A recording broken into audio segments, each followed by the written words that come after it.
एक संपत नाम का व्यापारी रहा करता था। संपत सिंघड़ में बनने वाली चीजें जैसे घड़े, मूर्तियां और लकड़ी के सामान को खरीदकर दूर देवगढ़ के बाजार में बेचा करता था।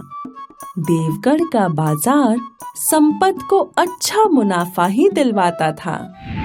एक बार बसंत के मौसम में संपत लकड़ियों का सामान लेकर सिंघड़ से निकला और वो जंगल के रास्ते से गुजर ही रहा था कि उसकी नजर एक बहुत ही खूबसूरत फूलों वाले पेड़ पर पड़ी। वो पेड़ बहुत बड़ा था और उस पेड़ के पीछे सूरज की किरणें इतनी चमचमा रही थी कि मानो वो पेड़ कोई दिव्य पेड़ हो। ये पेड़ जरूर कोई दिव्य पेड़ है। संपत ने पेड़ को छूकर प्रणाम किया और कहा, हे दिव्य पेड़, मैं तुमसे मन्नत मांगता हूँ कि अगर इस बार मुझे अच्छा मुनाफा हुआ तो मैं तुम्हारे लिए देवगढ़ की मशहूर जलेबियां लाऊंगा। फिर संपत वापस बैलगाड़ी में बैठ गया और वो देवगढ़ की ओर चलने लगा।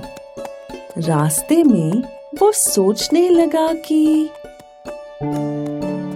मैंने जो सामान खरीदा है वो कुल 100 रुपए का है और अगर मैं इसे 150 रुपए में बेच सकूं तो मेरा बहुत मुनाफा होगा।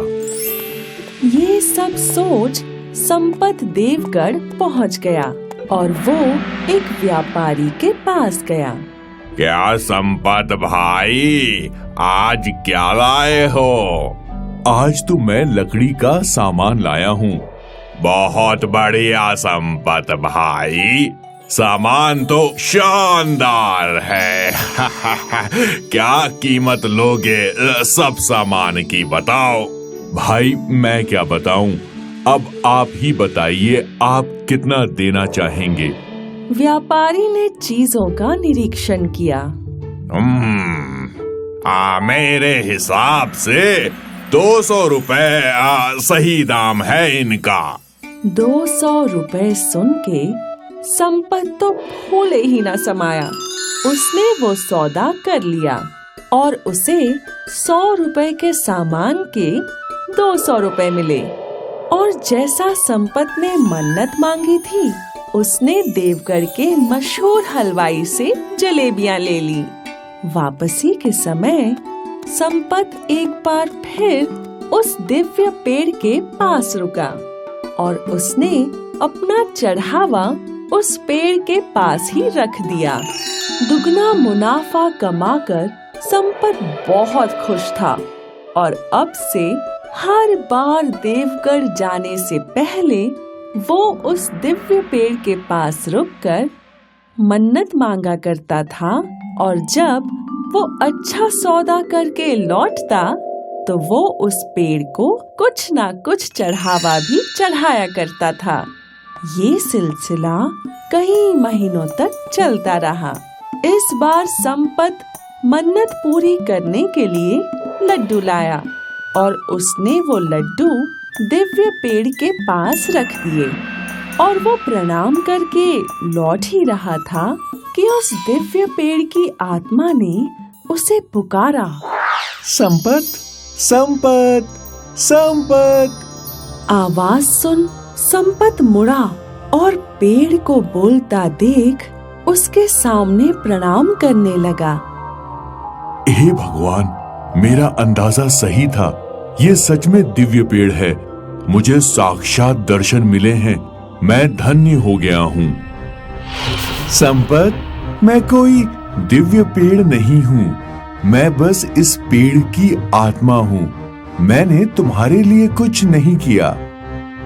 हुआ उसमें मेरा कोई हाथ नहीं था। तुम मुझे बेवजह मिठाइयाँ चढ़ाते हो, इससे मुझे कोई खुशी नहीं मिलती, बस मुझे चींटियां ही सताती हैं। आज मैं तुमसे बात कर रहा हूँ क्योंकि मुझे तुम्हारे कारण परेशानी झेलनी पड़ रही है।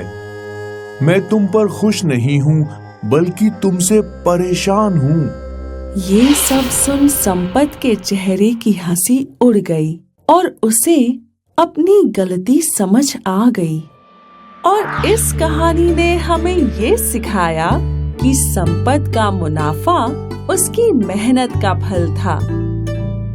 और हमें ये भी सीख मिली कि हमें अपनी मेहनत पर विश्वास होना चाहिए, ना कि अंधविश्वास पर।